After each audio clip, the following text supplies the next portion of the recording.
We have a white paper on our website, CSAIoT.org. It goes into 10 different criteria of what went into Matter support for security. So I don't want to call out all of them. This particular slide calls out 5 of them. What I'm going to call out, I've already mentioned easy. It has to be easy. If consumers or developers have to jump through lots and lots of hoops in order to get security to work, they just won't do it. They'll end up turning it off. So Matter has an open source SDK, lots of other features that are available here that all just work out of the box. The security isn't something you need to add in later. It is the top level of security that is baked into the specification that's turned on in the SDK by default. And then the other one I like to mention here is Agile. We have, I mentioned sort of we have to stay ahead of the hackers, whatever you want to call that sort of circle of life, let's call it.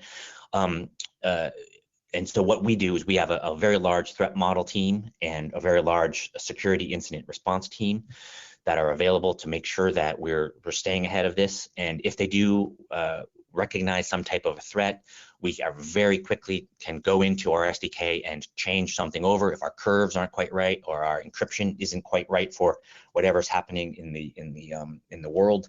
We can very quickly switch to the next level of security, a new curve or a new AES key length or something like that.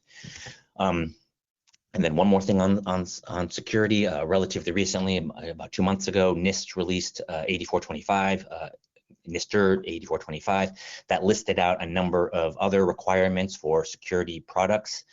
And certainly by our read, if you look through what those requirements are, Matter meets all of them. So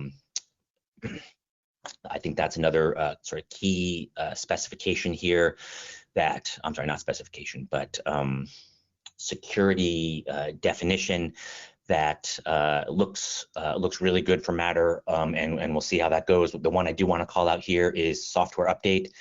We do require a software update, and so that's one of the key requirements in the NIST regulation and other places around the world, and that is very critical for where we're going.